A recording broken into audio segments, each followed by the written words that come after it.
Wholesale দোকান খুলিবলৈ তিনটা পইচা লাগে। আপুনি যদি হোলসেল দোকান খুলি দোকানীক বাকি নিদিয়ে তেনেহলে আপোনাৰ দোকানখন ভালকৈ নচলিব।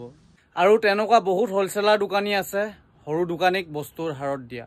হেল্ল' মোৰ ইউটিউব ফেমিলি, মোক বহুতে সুধি থাকে যে দাদা হোলসেল দোকান এখন খুলিবলৈ কিমান টকা লাগে, কিমান ইনভেষ্টমেন্ট লাগে, কিমান পুঁজি লাগে। মই এই ভিডিঅ'টো আমাৰ নিচিনা মিডিল ক্লাছ মানুহখিনিৰ কাৰণেহে বনাইছো, যিয়ে কিবা এটা ব্যৱসায় কৰিব বিচাৰে, যাৰ বহুত টকা পইচা আছে তেওঁলোকৰ কাৰণে মই ভিডিঅ'টো বনোৱা নাই। কাৰণ যাৰ টকা পইচা আছে তেওঁলোকে 20-30 লাখ 40 লাখ টকা দিও দোকান বনাব পাৰে, গেলামালৰ হোলসেলাৰ দোকান খুলিব পাৰে। আৰু যাৰ 20-30 লাখ টকা নাই, যাৰ 5 লাখ 10 লাখ টকা আছে কৰিব বিচাৰে, মই তেওঁলোকক সেই আইডিয়াটো দিব বিচাৰিছো। আমাৰ অসমীয়া ল'ৰাবোৰে ব্যৱসায় এটা কৰিব বিচাৰে কম পুঁজিত, কিন্তু তেওঁলোকে কেনেকৈ কৰিব কোনো আইডিয়া বিচাৰি নাপায়। হোলসেল দোকান খুলিবলৈ তিনটা পইচা লাগে। বুজি পোৱা নাই হয় নাই কি কৈছে বুলিব, বলক আপোনালোক মই বুজাই দিছো। এটা পইচা লাগিব আপোনাৰ দোকানত বস্তু ভৰাবলৈ, মানে আপোনাৰ দোকানখন সজাবলৈ। ধৰি লওক 8ৰ পৰা 10 লাখ টকা লাগিব। আপুনি 5 লাখ টকাৰ পৰাও কৰিব পাৰে, কিন্তু 8ৰ পৰা 10 লাখ টকা কৰিলে আপোনাৰ দোকানখনৰ মানে মেক্সিমাম বস্তু আপুনি পাই যাব। আৰু 2 নম্বৰ পইচাটো লাগিব দোকানীক বাকি দিওঁতে। আপুনি যদি হোলসেল দোকান খুলি দোকানীক বাকি নিদিয়ে তেনেহলে আপোনাৰ দোকানখন ভালকৈ নচলিব। মই কি কৰো জানেনে, দোকানী এজনক ধৰি ৰাখিবলৈ মোৰ পৰা দোকানীজনে 10,000 টকা বস্তু লৈ যায় প্ৰথমবাৰলৈ। আকৌ যেতিয়া দোকানীজন ঘূৰি আহে নেক্সট বস্তু নিবলৈ, তেতিয়া মই দোকানীজনৰ পৰা আগৰ সেই 10,000 টকাটো লৈ আকৌ নতুনকৈ 10-12,000 টকা বস্তু আকৌ ধাৰলৈ দি দিওঁ। যদি সেই দোকানীজনৰ দোকানখন ভালকৈ চলে তেনেহলে আপুনি সেই দোকানীজনক 30ৰ পৰা 50,000 টকালৈকে বস্তু দিব লাগিব ধাৰত। আৰু এই পইচাটো আপুনি পাহৰি যাব লাগিব যেতিয়ালৈকে দোকানীজন আপোনাৰ লগত কাম কৰি থাকিব, মানে আপোনাৰ দোকানৰ পৰা তেওঁ বস্তু নি থাকিব।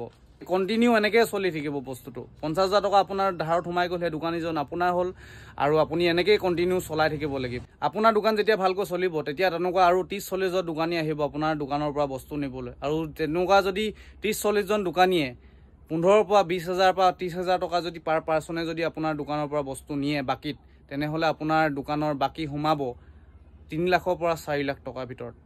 আৰু সেই পইচাটো বেছিও হ'ব পাৰে, আপোনাৰ দোকানখন চাই, আপোনাৰ বিক্ৰী চাই, আপোনাৰ পপুলাৰিটি চাই সেই পইচাটো বেছিও হ'ব পাৰে। মই একদম মিনিমাম পইচা এটা কৈছো, আৰু সেইটো হোলসেল দোকানত সেইটো হয় মানে। আৰু আপুনি যদি দোকানীক ধাৰত বস্তু দিব নোৱাৰে বা নিদো বুলি ভাবিছে তেনেহলে কেছ পইচা দি এদিন দুদিন নিব, তাৰপাছত আপোনাৰ পৰা বস্তু নিনিয়া হৈ যাব। বেলেগ হোলসেলাৰ দোকানীক গৈ বস্তু ধাৰত খুজিব গৈ কিনি। আৰু তেনেকুৱা বহুত হোলসেলাৰ দোকানী আছে সৰু দোকানীক বস্তুৰ হাৰত দিয়া। আৰু যোনে ৰিটেইলাৰ দোকানীক আগতে বস্তু ধাৰত দিব পাৰিব, সেই ৰিটেইলাৰ দোকানীটো হোলসেলাৰ দোকানীটোৱে পাই যাব আগতীয়াকৈ। চব ইয়াত দিমাগৰ খেল হয়, চব ইয়াত ধাৰৰ খেল হয়। মই এইটো নাই কোৱা যে আপুনি চব ৰিটেইলাৰ দোকানীক বস্তু ধাৰত দিয়ক, যোনে খোজে তাকে দি দিয়ক। আপুনি সেইটো বাচিব লাগিব যে আপুনি কাক ধাৰত দিব লাগে, কাক ধাৰত দিব নালাগে। কাৰণ চব মানুহ ভাল নহয়, কিছুমানে দুদিন দোকান খুলি উৰি গুচি যাব পাৰে, কাৰোবাৰ দোকান নচলিব পাৰে, আপোনাৰ বহুত টকা ফচি যাব। কিন্তু আপুনি যাক দিব ভালকে চাই চিতি দিব। আপুনি এমাহ দুমাহ লেনদেন কৰক সেই মানুহজনক, তাৰ পাছত আপুনি ধাৰত দিয়ক বস্তু।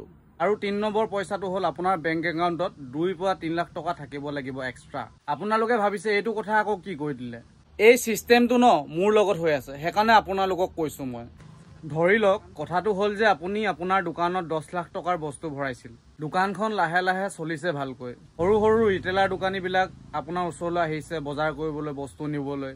আপুনি 10,000 20,000কৈ দোকানীক বস্তু ধাৰত দিব ধৰিছে। যদি আপুনি 20,000কৈ 20 জন সৰু ৰিটেইলাৰ দোকানীক আপুনি যদি বস্তু ধাৰত দিয়ে তেনেহলে আপোনাৰ দোকানৰ পৰা ওলাই গ'ল 4 লাখ টকাৰ বস্তু। মই 20,000টো একদম কমকৈ কৈছো। যদি আপোনাৰ দোকানখন ভালকৈ চলে, যদি আপোনাৰ পাব্লিচিটি হৈ যায়, যদি আপোনাৰ দোকানখন ভাল চেণ্টাৰত পৰে, তেনেহলে 20,000টো বাঢ়িও যাব পাৰে। যদি আপোনাৰ দোকানখন ভালকৈ চলে, আপোনাৰ দোকানখন যদি ভাল চেণ্টাৰত পৰে, তেনেহলে আৰু দোকানী আহিব, বাকীটো বাঢ়ি যাব। 5,000 10,000 15,000 20,000 25,000 তেনেকৈ বাঢ়ি যাব। আপুনি এজন ৰিটেইলাৰ দোকানীক 10-15,000 টকা বাকি দিয়াৰ পাছত আপুনি লগে লগে পইচাটো খুজিব নোৱাৰে। এজন ৰিটেইলাৰ দোকানী বস্তু বিক্ৰী হবলৈ 5ৰ পৰা 6 দিন সময় লাগে, কিছুমানৰ 10 দিনো সময় লাগে কেতিয়াবা যদি বজাৰ বেয়া হয়। যদি আপুনি বেছিকৈ পইচা বিচাৰি জোৰ দিব তেনেহলে সেই দোকানীজনে নেক্সট টাইম আপোনাৰ পৰা বস্তু নিনিবও পাৰে। সেই সময়ত আপোনালোকক দৰকাৰ হ'ব সেই এক্সট্ৰা 2-3 লাখ টকাটো। সেই এক্সট্ৰা 2-3 লাখ টকাটো এইকাৰণে লাগে যে এতিয়া আপুনি কাৰোবাক ধাৰ দিব, সেই ধাৰৰ কালেকশ্যনখিনি যেতিয়া নাহিব, যেতিয়া আপোনাৰ কেছত পইচা নাথাকিব, তেতিয়া সেই 2-3 লাখ টকাটোৱে কামত আহিব। আপুনি মাৰ্কেটৰ পৰা বস্তু কিনি আনি দোকানত এভেইলেবল ষ্টক ৰাখিবলৈ, যাতে নতুন কাষ্টমাৰ আহিলে আপুনি দিব পাৰে। সেইকাৰণে সেই 3টা পইচা লাগে। এটা হ'ল আপুনি দোকানত ষ্টক ৰাখিব লাগিব, আৰু এটা আপুনি কাষ্টমাৰক ধাৰত দিব লাগিব, আৰু এটা লাগিব আপুনি মাৰ্কেটৰ পৰা বস্তু কিনি আনিবলৈ। এটা পইচা আপুনি অলৰেডি আপোনাৰ দোকানত পৰি আছে আৰু এটা আপোনাৰ কাষ্টমাৰৰ ওচৰত পৰি আছে আৰু এটা পইচা লাগিব আপুনি নতুন বস্তু আকৌ কিনি আনিবলৈ, যাতে এই দোকানখনত ষ্টকটো এভেইলেবল থাকে। ইয়াত চব দিমাগৰ খেল, ধৈৰ্যৰ খেল। পইচাটো অকল বস্তু কিনিবলৈহে দৰকাৰ হয়। যদি আপুনি হোলচেল দোকানখন খুলি 2-3 লাখ টকা এক্সট্ৰাকে পকেটত থৈ নিদিয়ে বস্তু কিনিবলৈ, তেতিয়া আপুনি কি কৰিব? এতিয়া আপুনি সৰু ৰিটেইলাৰ দোকানীবোৰক আপুনি জোৰ দিব, পইচা লাগে, আমুক লাগে, তামুক লাগে, পেমেণ্ট হোৱা নাই, বস্তু আনিবলৈ পইচা লাগে, পইচা মেনেজ হোৱা নাই। আৰু আপোনালোকে জানেই যিকোনো বস্তু এটাত বেছিকৈ জোৰ দিলে সি ফাটি যায় বুলি। ঠিক তেনেকৈ আপোনাৰ পৰা সেই দোকানীটো ফাটি গুচি যাব। এই ব্যৱসায়টোত নমাৰ আগতে আপোনালোকে ভালকৈ জানি লওক যে গেলামাল হোলচেল দোকানৰ বিষয়ে। ভিডিঅ'টো কেনেকুৱা পালে আপোনালোকে জনাব। মোৰ 7 বছৰ এক্সপিৰিয়েঞ্চৰ ফালৰ পৰাহে আপোনালোকক কথাখিনি কৈছোঁ। আৰু আজিলৈ ইমানেই। আকৌ লগ পাম অন্য এটি ভিডিঅ'ত। জয় আই অসম।